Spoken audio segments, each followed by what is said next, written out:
Everyone says you need to dive deep to see the good stuff, right? Well, I'm here to tell you they're wrong. Now the dive we're doing today is Turtle Gully, which is on Wistari Reef, which is right next to Heron Island. I joined the dive group on this dive, and I must say I did dive it very differently to the rest of the group, with some interesting results. So we started the dive in 7 meters of water, which is where the mooring is, and straight away you have this beautiful coral garden, lots of little chromis and damsels floating around. There was some massive coral trouts, and I mean like massive coral trouts everywhere to start the dive.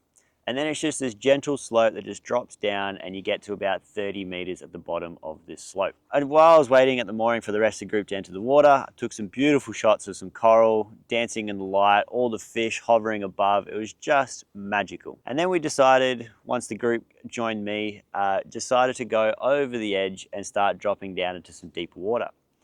And at first I dropped down to 23, and last time I was at this site I had a beautiful bull shark that had a nice interaction, and same with a bronze whaler.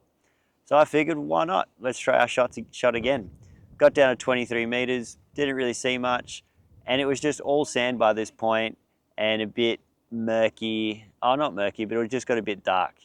And so couldn't really see anything, or there wasn't a lot of life or anything like that.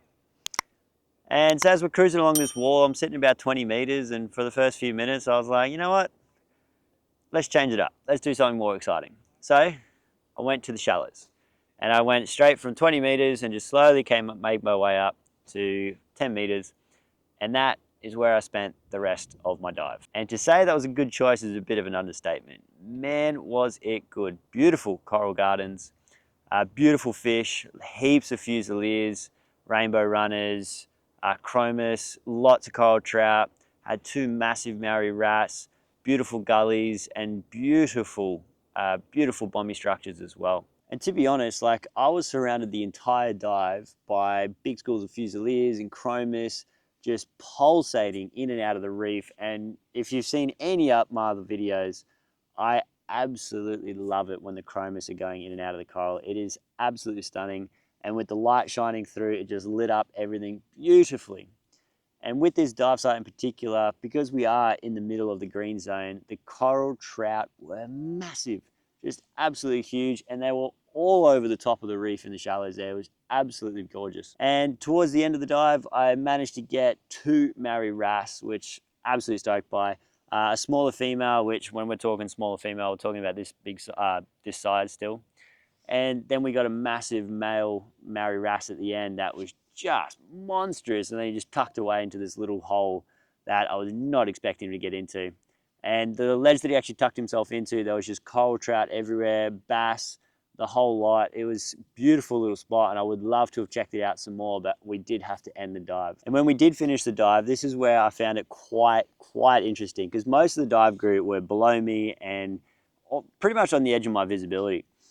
And when I finished that dive, I actually asked them how the dive went. They said, not that interesting, pretty boring, not a lot of life, and definitely no big marine life.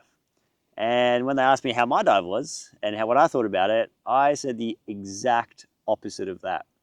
So I think it's quite ironic that in the same dive, 2 very closely similar spots, you can have 2 very different dives experiences. And I think this is the beauty of the Great Barrier Reef, and this is where it brings me to my point, where on the Great Barrier Reef, you do not need to dive deep.